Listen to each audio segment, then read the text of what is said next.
मंदिर मस्जिद के नाम पर इतनी लाशें गिरी कि हिंदुस्तान गिन भी नहीं पाया और रो भी नहीं पाया। इस वक्त ये लोग जवान थे। 30 सितंबर के फैसले के बाद इन्हीं जवानों के कारण हिंदुस्तान में एक भी बदमज़गी की खबर नहीं आई। ये केवल इन्हीं जवानों के कारण संभव हुआ।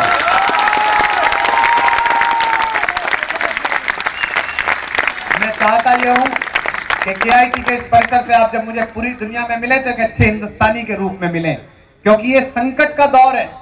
आप क्या समझते हैं, जो पाकिस्तान अपना नोट ठीक नहीं छाप पा रहा वो हमारा नोट छाप लेगा?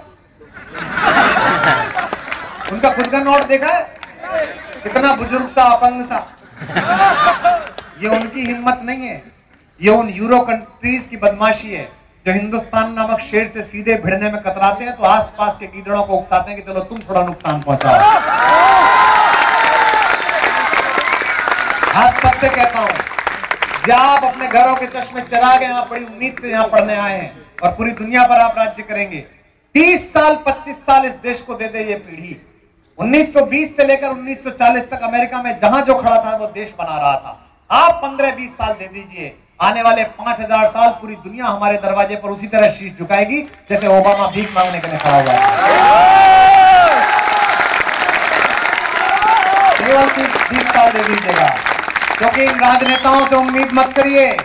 125 करोड़ के देश का विदेश मंत्री इस नशे में रहता है कि यूएनओ जैसे बड़े मंच पर पुर्तगाल के विदेश मंत्री का भाषण पड़ गया और कहीं से कोई शर्म की आवाज नहीं आई। लोग कहते हैं कि ठीक है साहब, वो भाषण तो एक जैसा ही था। कितनी कम गंभीरता से हमें लिया जा रहा है।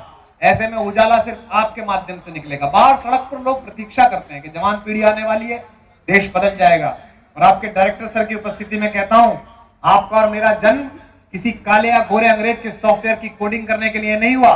जब तक दिल्ली के लाल किले का हार्डवेयर हम ठीक नहीं करेंगे, तब तक ये देश ठीक होने वाला नहीं है।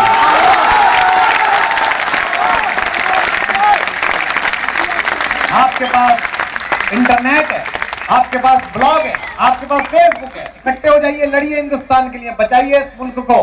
1000 साल की गुलामी के बाद ये 63 साल मिले हैं। अगर इसी तरह रहे तो फिर 1-2 हजार साल चले जाएंगे।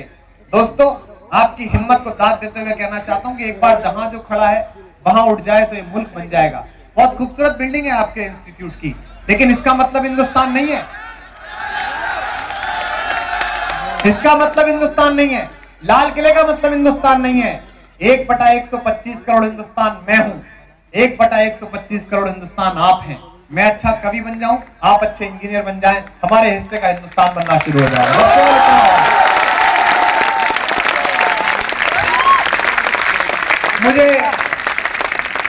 मुझे अजीब लगता है कि कोई दीवाना कहता है, जैसा नेशनल यूथ एंथम लिखने वाला रोमांटिसिज्म का कवि ये सब बातें करे।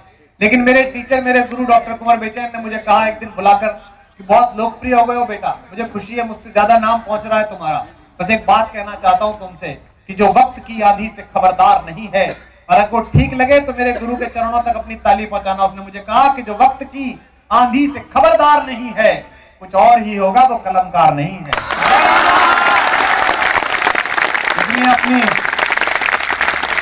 अपनी जिम्मेदारी की कविता पढ़ता हूं। 125 करोड़ के खुददार मुल्क का प्रधानमंत्री। अभी एक सरदार भाई के पास मैंने थोड़ी मजाक कर ली, लेकिन इस पगड़ी को धन्यवाद दीजिए। दुनिया में इनसे बड़ा बलिदान का इतिहास नहीं है पूरे दुनिया में किसी के पास। 4 बेटे थे, दशमेश गुरु जी के 4 बेटे थे। 2 कंधार में काम आए, 2 सरहिंद की दीवार में चुने जाते गए। माता सुंदरी ने कहा कि आखिरी 2 बेटे जा रहे हैं, समझौता कर लीजिए, मान जाइए। तो श्री गुरु जी ने फरमाया 4 मुए तो क्या हुआ, जीवित कई हजार। अभी तो बहुत ये हमने तारीख जी है, ये इतिहास जिया है। इस्लाम मानने वाले मजमे में बैठे हो, सुनना जितनी नई बात बताता हूं मंच से। जलियांवाला बाग के समय सुबह के सुबह प्रेस कॉन्फ्रेंस करके अंग्रेज कमिश्नर ने कहा कि गोलियां इसलिए चलानी पड़ी कि पठान भाग रहे थे। तो खान अब्दुल गफ्फार खान ने कहा, जो पठान का बच्चा था हिंदुस्तानी, उसने कहा कि अगर अंग्रेज सरकार एक भी पठान की पीठ पर गोली दिखा लेगी तो मुसलमान हिंदुस्तान की आजादी के आंदोलन से बाहर हट जाएंगे। अब दाद देना, 2 दिन पोस्टमार्टम चला, 76 पठानों की लाश में सब गोलियां छाती पर थी, पीठ पर एक भी गोली नहीं थी। हिंदुस्तान में क्या है? और आज ये ओबामा हमको बताने आए, ये पड़ोसी हमें बताएंगे कि हम महान हैं और हम भूल जाएंगे। मुझे दुख होता है 125 करोड़ के खुददार देश का प्रधानमंत्री किसी भी दल से आए 15 अगस्त के दिन लाल किले पर चढ़कर एक ही भाषा बोलता है।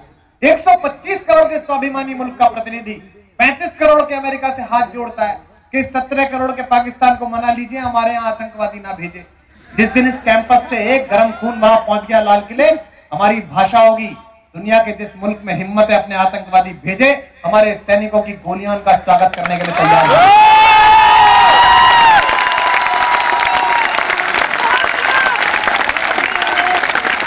मैं आपसे कहता हूं, जागिए, मुश्किल वक्त है इस देश पर। इतिहास लिखा जाएगा तो आपके नाम लिखा जाएगा। आप कोई सामान्य लोग नहीं है कि आपको इतिहास ने यहाँ पर भेज दिया है। आपके जीवन का उद्देश्य तय नहीं है, यही उद्देश्य जो मैं कह रहा हूं। और हिंदू मुस्लिम सिख ईसाई आपस में सब भाई भाई नारा मत लगाइए, चोर नारा है, किसी बदमाश ने गढ़ा होगा जो इस देश को तोड़ना चाहता था। इस नारे में बेईमानी है। हिंदू मुस्लिम सिख ईसाई आपस में सब भाई भाई, आपस में हिंदू हिंदू मुस्लिम मुस्लिम, नारा मत लगाइए। कोई नारा लगाता है ये मेरे पिताजी, आपने देखा कोई आदमी गली में नारा लगा दिया मेरे पिताजी है मेरे पिताजी, बल्कि ज्यादा नारा लगाओ तो लोग शक करते हैं कि है भी कि नहीं है यार। बनकर दिखाइए हिंदू मुस्लिम सिख ईसाई, क्योंकि छोटे मुद्दे के लिए समय नहीं बचा है। हमारे ऊपर नजर है पूरी दुनिया की। इकबाल ने कहा था, वतन की फिक्र कर नादां, मुसीबत आने वाली है, तेरी बर्बादियों के मशवरे हैं आसमानों में, न संभलोगे तुम मिट जाओगे हिंदुस्तान वालों, तुम्हारी दास्तां तक ना होगी दास्तानों में। मैं आखिरी कविता सुनाता हूं और कोशिश करता हूं कि आप सब जहां खड़े हैं, जहां बैठे हैं, नए मुल्क का सपना आपकी आंखों में उगा कर जाऊंगा आज रात।